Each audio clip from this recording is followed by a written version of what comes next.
বোয়ালখালীতে বোয়ালখালী উপজেলা ছাত্র দলের সাবেক সভাপতি মোহাম্মদ আব্দুল হালিম প্রকাশ আলমের শ্রদ্ধেয়া মমতাময়ী মায়ের কুলখানির ফাতেহা অনুষ্ঠান অনুষ্ঠিত হয়েছে।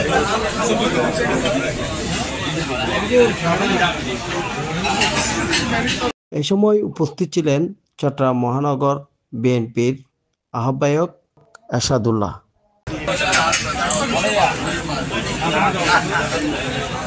এতে অন্যান্যদের মধ্যে আরও উপস্থিত ছিলেন বোয়ালখালী উপজেলা বিএনপির সাবেক আহ্বায়ক হাজী ইসহাক চৌধুরী।